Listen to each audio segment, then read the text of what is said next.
Bonsoir à tous. Nous vous disons merci pour votre présence ce soir à l'occasion de la fête d'anniversaire de Maman Océan, Maman déesse Lopinga. Nous vous disons merci pour votre participation ce soir, malgré vos multiples occupations. Mais bon dimi quand même koya, ko fêter elongo na Maman déesse Lopinga. Et sur cette occasion, tu es bien, tu as célébré l'Issoussou, 64e année na biso ya indépendance. Et na une année de plus, na bougie moi quand Maman Océan bakisi. Voilà pourquoi notre présence ce soir. Mais avant d'entrer, na miloulou na biso penza, tu es bien, te biso nyonso, tu as ba créature ya yemei. Voilà pourquoi tokosenga na moto moko o azali inspiré a koleka pe a kobondela ko recommander moment na biso ya fête na maboko na nzambe. Moto aza touché a koleka po na prière. Que sa protection divine soit avec nous, qu'il puisse nous accompagner. Éternel Dieu, je recommande ce moment dans tes saintes mains. Que ta protection divine soit avec nous. Que tes archanges puissent être avec nous. Toute puissance qui ne confesse pas ton nom en salué, loin de nous, nom puissant de Jésus-Christ. Amen.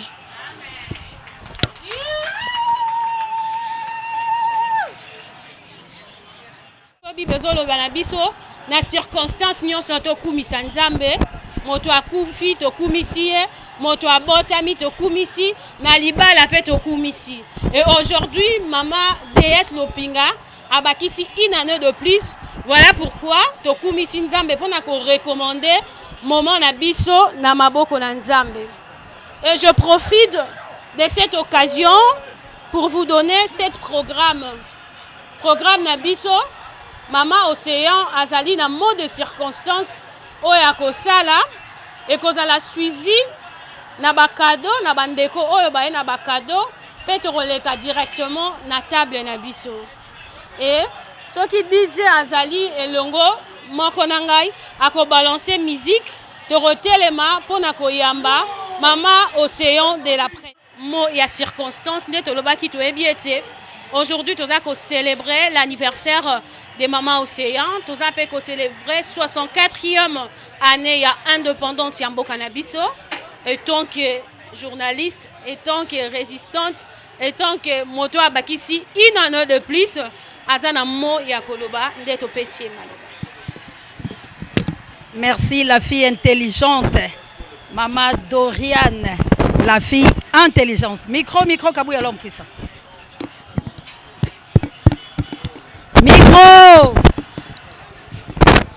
Micro et allô mbote la biso peu importe micro peu importe makambo nyonso ndenge ezali mais nga moko mongongo na ngai ezalaka egi donc toza kuna il faut yoka kaka. Merci encore une fois na Dorian la fille intelligente, journaliste la biso, azamoko ya collègue nanga, mais moi na pas nanga, mais toza ba collègue de service.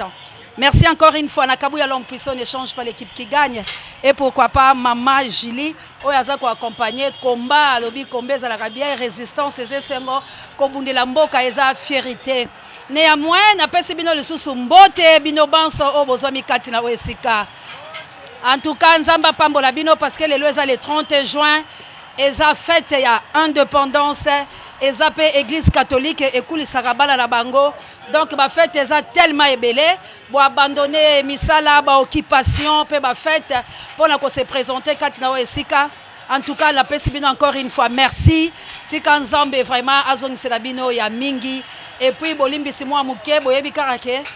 Biso ba Congomani à tolobi 17h oko déborder bandeko oyo pe bazaki na patience bakomaki na 17h vraiment ba mili sungi bomoko na système à Lyon encore une fois bolimbi city kanzambe apambola bino vraiment bandeko langai lelo ezalaka mukolo moko stratégique ezalaka mukolo moko ya réflexion ndenge bolobaka lokota li français ezalaka mokolo moko ya esengo pamba te bato banso oyo bazwa lipanda na bango mokolo oyo epesaka bango esengo mokolo oyo bakundolaka bapatriage na bango mokolo oyo bazalaka na fierité oyo balongwaki na maboko ya bakolon banokola biso mpe baye kozwa lipanda na bango kasi nalingaka mwa moke kotalisa bato mokolo lelo réflexion na biso ezalaka nini lelo tototalize 64e année banda tozwa lipanda la biso est-ce que République démocratique du Congo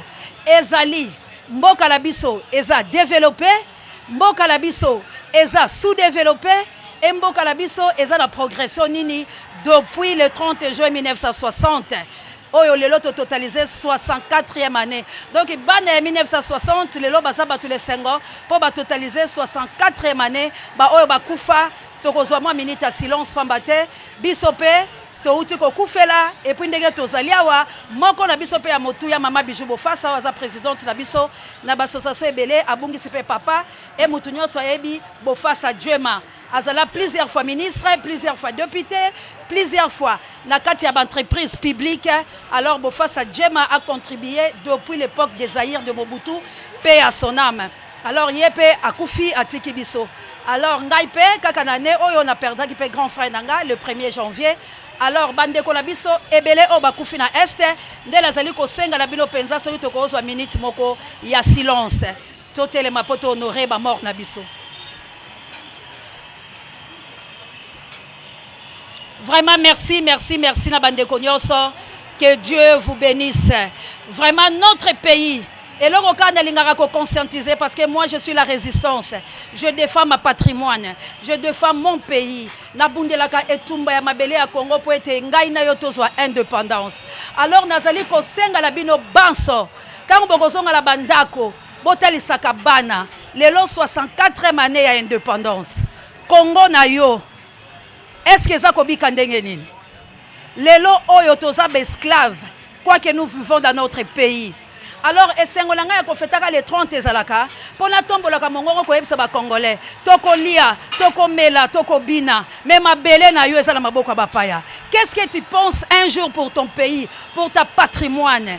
Vraiment monanga ya circonstance ezaka koyebisa la tout bato bazaka tilesika boyebisa ka bato atala misala atala nini que to défendre mabele na biso po mabele za ya bakoko eza mboka la biso balumumba babundaki 57 si je me trompe pas patriage o bakufaki pour la mabele oyo.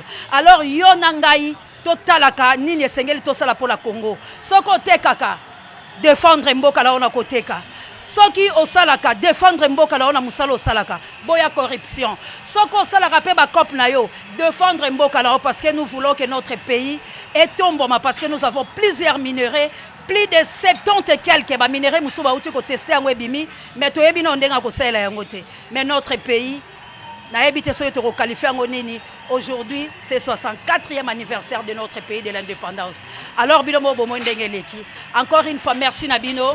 Vraiment, Congolais, revendiquons nos droits. Luttons pour notre beau pays.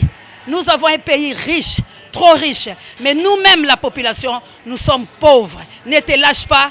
Comme Mouzé Laurent Désiré Kabila nous avait dit, on ne libère pas un peuple. Le peuple se libère. Encore une fois, merci Nabino Nyonso. Vraiment, Nazali Lesengo Makasi, Yako Tombo la Mwasi Moko, Oyo Azo Pesa Basi Valeur. Oya lobi na ngambo langa pona défendre mboka langa na ye pona lité auta na mikili ya China atamboli na mikili ya Angola atamboli na mikili ebele mais moi ça na lobi enfin na moni développement ya ba femme na moni lolenge ni basi baza kozala émancipé na moni lolenge basi ni bazo bunda alobi te na zonga la mboka langa Congo pona sala éveil ya conscience et pas ba maman. Cela veut dire maman ko yeko tikela ka mobilité yo po ko yeko sala quelque chose na oyo mobile apesa kayo po lobi pe ozala mwasi moko ya makasi. Alors nazale sengo penza ya ko benga mama Fondé Miyake mama de mama maman de maman, maman de maman, maman de maman. Merci Camille. Que Dieu vous bénisse, moi Liloba Moko maman. Merci, merci. Bonsoir à tous. Bonsoir. Nazana Esengo, ya koloba na ndeko na ngai moninga na ngai associé. Bon anniversaire à toi. Merci. Nzamba pambola yo. Amen. Nga aza maman fondatrice ya cette mutualité. Ye parmi la mutualité on a aza presque la nyonso. Yango wana elo éviter biso to na esengo koya averier Nzamba pambola yo abakisela ebele abakisa maele so abakisa makasi okende musika na ba émission osalaka. Amen, merci beaucoup. Merci encore une fois, c'est une femme battante. Moi c'est Alobi naye ko lutter contre la pauvreté, que les femmes se réveillent. Alors maman okozo numéro naye tokochela yango bengaye okozala de cité. Merci. Vraiment merci beaucoup. Soki yo moko ko pesa numéro? Ah merci 084 44 34 835. Bandela 084 44 34 835. Toi, la femme vertueuse, ma femme prospère, ma femme sage, ma femme Tabita, Bofuluki, ma femme d'affaires, ma femme capable, et ma femme de foi.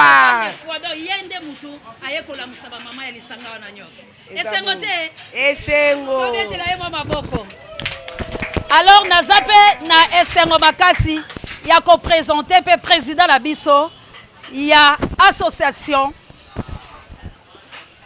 wana zalaka donc ebitela walini mon président ya lisungi bomoko et pas na lobaki en tout cas tous zalaka bomoko vraiment na hôtel mais président Dadi s'il vous plaît président Dadi ya lisungi bomoko papa oya lobi na sangisa pe ba mama alobi nazala pe mishtura ezala président Dadi Moloba moko. Merci beaucoup pour la parole. J'espère que mingi vraiment rolobezate na remercier Bino par rapport à anniversaire à maman Cheval ou aza maman vice-présidente na ngai ngana za président ye aza mukitani na ngai. Alors lelo ezalaki journée moko malamu pona ye. Donc tokoka kozanga jamais opportunité o. Na remercier Bino en tout cas ibandeleki no suka ya mayangani. Merci encore une fois. Na tombeli Bino bolamu. Bolamu elekaka ebele. Merci vraiment. Merci beaucoup président Dadi aussi azalaka résistant à défendre mboka na ye ngambo ya IDPS ya Papa Tshisekedi. Maman sociale alongwa po makambo eza malamu te oui olongwa la. Maman sociale Juline Tumba moi bana yepe asimba kabiso la sociale na mangomba nyonso wana moi liloba muke ya circonstance mama ma chérie. Vraiment bisou maman Des maman Lopinga mopanzi sango. Moi si moko alobaka bien makasi. Après ça biso elenge ya koyoka ina matoi na biso.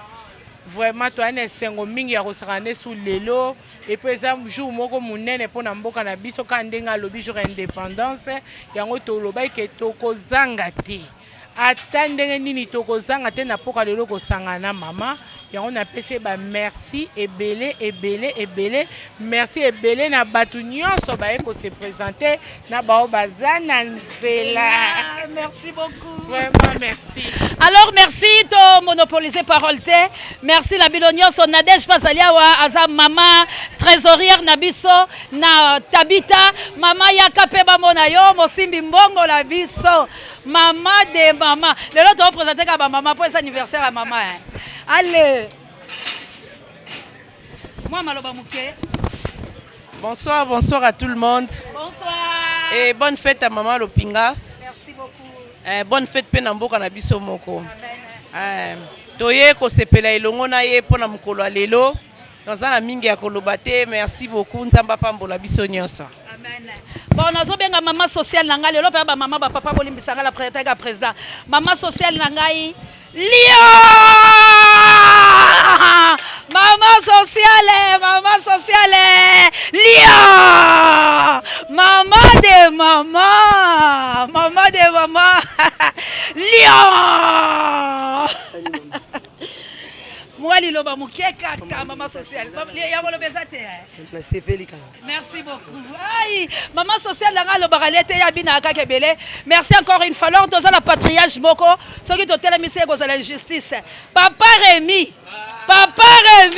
le patriarche papa Rémi de Rémi message ya lion papa lilobeza te otelemi kaka.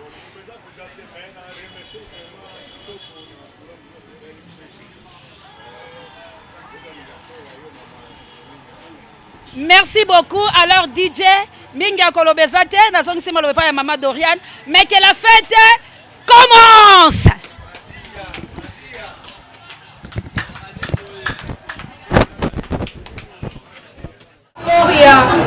Le 30 juin, 64e année de l'indépendance, le Lenga Outi Koloba, qui après mot de circonstances, donc les Anabakado, donc le souci, maman aussi de la presse, les copains seront ce qui va cadeau, on a fait l'anniversaire de l'Obi qui n'a de plus. Ça se fait, on connaîtra, on a pour remettre à cadeau, DJ, musique.